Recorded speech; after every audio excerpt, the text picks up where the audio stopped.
Hey everyone, welcome back to Bonsai by the Sea. Well, we're into September. It's hard to believe. This is one of the best months we have here for weather, unless we get a hurricane, of course. So we're always watching the tropics close, but usually we get hurricanes late in the season. So it's all clear right now. So I've got a good show for you. We're going to pot up some Yamadori, and I'm going to do some updates. And we'll start over here with this tree from the Yamadori fever video. This is the one that survived, and it's just doing wonderful. Really happy with this tree. It's got a really nice shape. I'll be planting a good concrete pot for that one. So these are the two cotoneasters that I made in the video. These are being developed for the market. So this one, I've already taken the wire off and trimmed it back about a month ago. It already needs trimming again. They're very prolific breed, and you have to really stay on them. Obviously, I've left this one for a while now, and it's ready to have the wire removed. I've been really happy with the copper wire that has the rubber on it. It really helps to protect the bark on them. And this wire's probably been on for at least 4 months. And these cotoneasters, they're flexible, but they set really nice into a shape.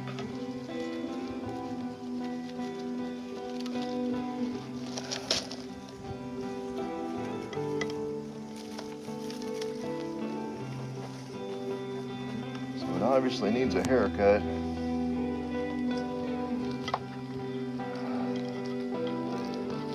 I hooked that wire on the bottom. Yep.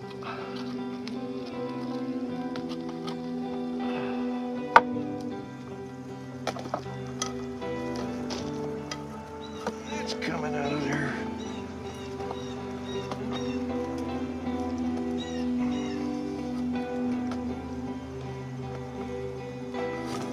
Okay.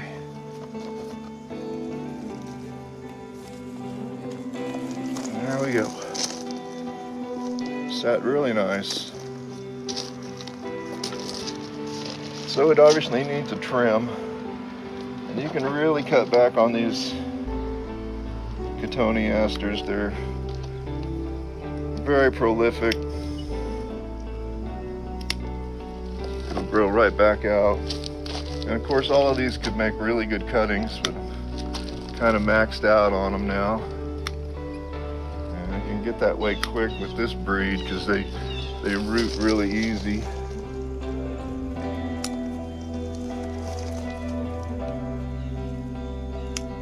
So basically now I'll just keep them trimmed and let them develop.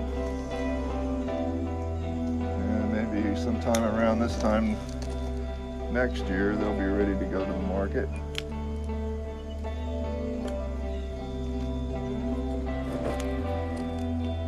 Does a lot for them when you get them trimmed. Just like having a haircut.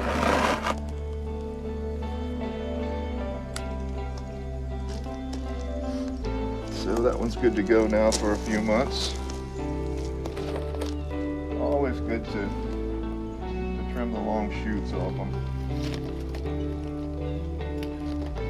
Get them to start to ramify. This breed, it definitely just wants to make long shoots and keep making them. So those two are developing real nice. I'm happy with them. So I've got a couple of Yamadori trees to pot up here. This being one. Really happy with the way this tree developed. It was about the size of a pencil, and when they're thin little whips like that, they wire really nice. This one was wired at that stage. It's probably about a year ago, and it's developed really nice. So it's earned a concrete pot. And this is a pot that I made about a week ago. And it's working out really well to keep them submerged in water for a couple of days after I make them. It slows the Portland down and lets it cure out better. And I'm convinced makes a more sturdy pot.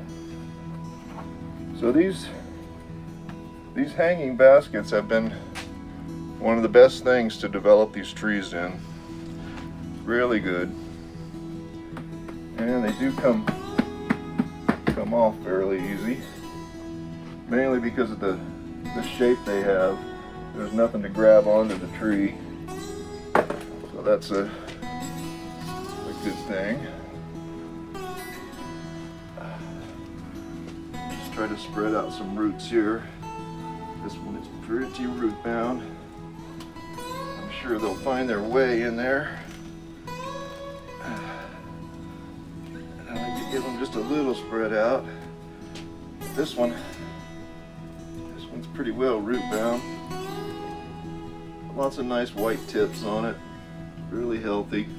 I was gonna let it find its way in there. Sitting a little high. There we go.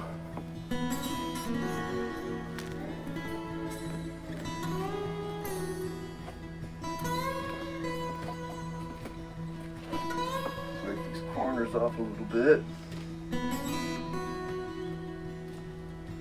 Many times these pine trees, the roots are all going one way on them, so they end up on one side of the pot or the other. Still sitting a little high. Gonna have to get in here. Probably good for it. See if we can spread it out a little bit on the bottom.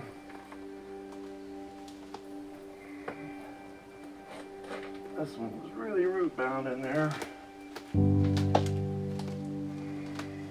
Sometimes just losing a little bit off the bottom makes all the difference.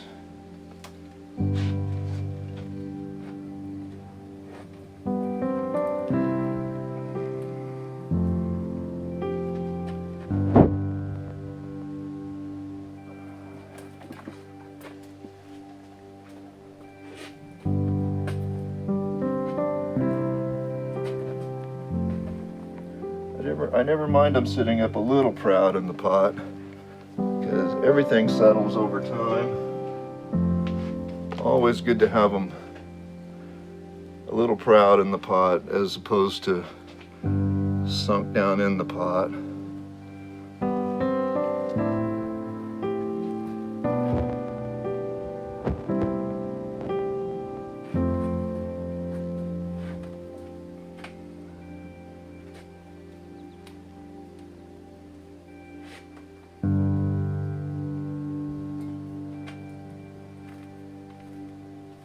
You can always break the corners on the top of it to help it to slope down into the pot some.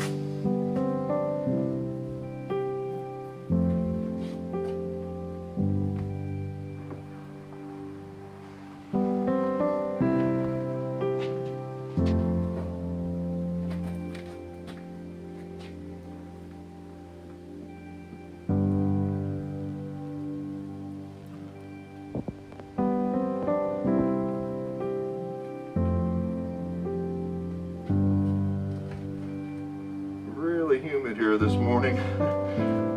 Fogging my glasses up a little bit. There we go.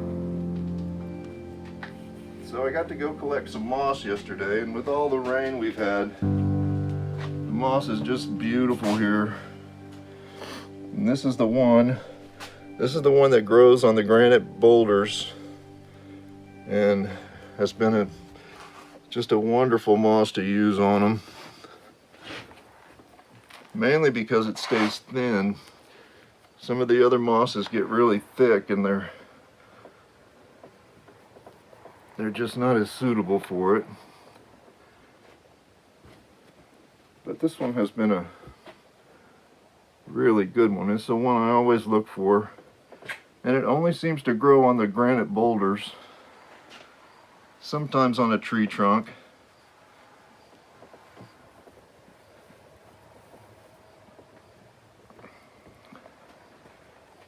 Alright, that's one. We'll take this one out and give it a drink.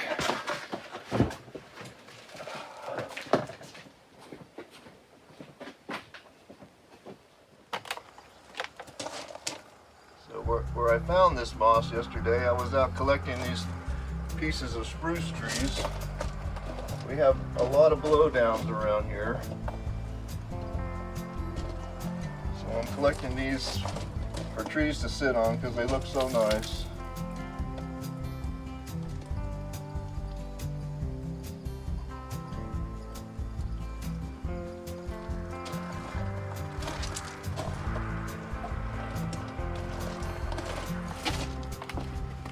That's one in the pot. So this tree here is a spruce tree.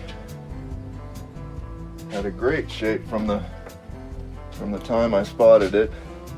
It's got a really nice trunk. And I've got a pot for it.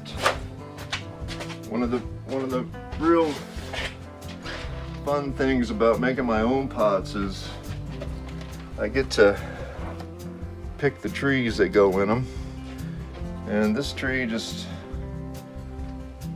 told me it was made for this pot. I think it's gonna be real nice. So let's get it out of the box. This one's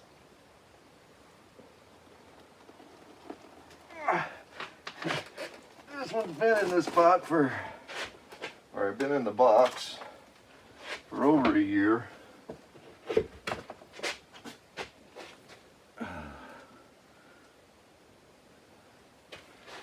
Obviously it's been very happy. Let's see what we're gonna have to do to get it in here. Oh, that's really close. Okay, well that one fits.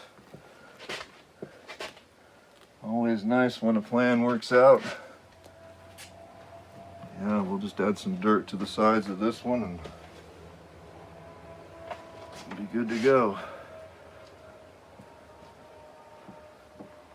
This time of year, it's a good idea not to disturb the roots too much. So this is more like just slip potting to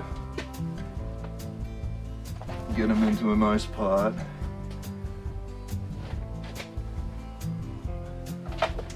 It's only in the springtime that you want to mess with the roots, because that's when they're all stimulated to grow. As you get into the fall, they're not that way, and they might have trouble with the winter time if you mess with the roots too much.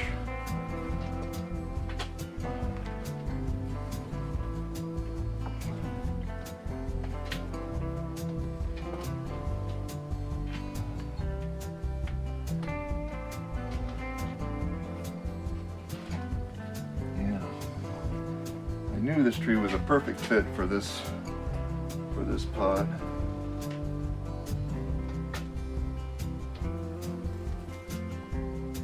Nice. All right. So this one will get mossed up. Back on the stand here.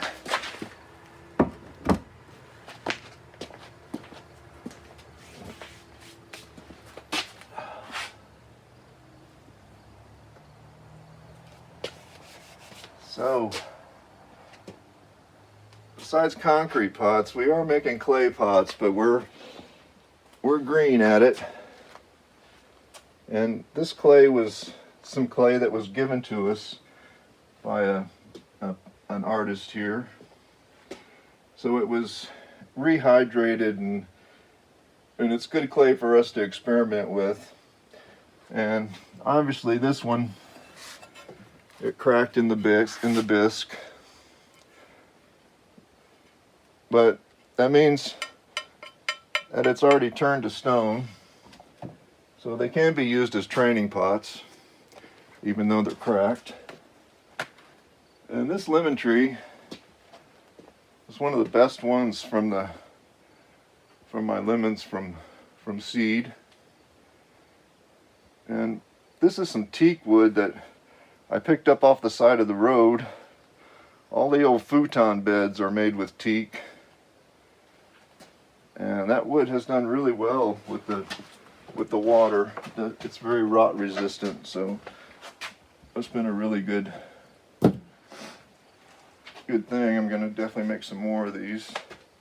This lemon tree's been super happy in it.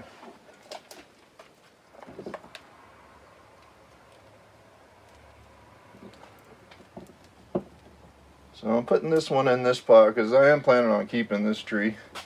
This one developed really nice, so this will just be a phase in its life. I think this pot will be real nice for it.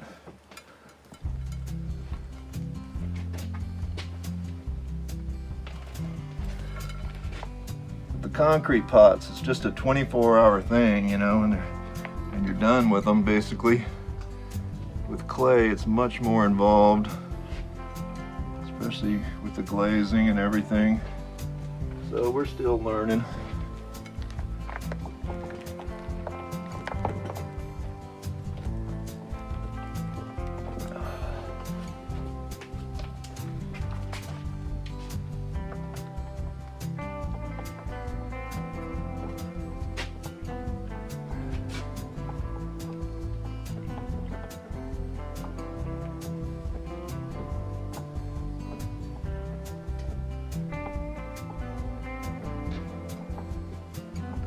Moss this one up just because I can. Love the way it looks. This is what lots of rain does for you. The moss is just beautiful here.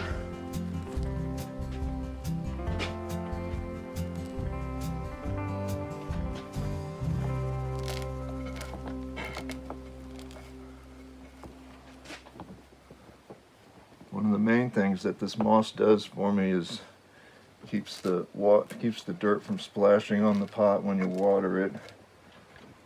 Since they get watered a lot, it's a real benefit for having moss on them, because it's irritating when the dirt splashes out onto the pot.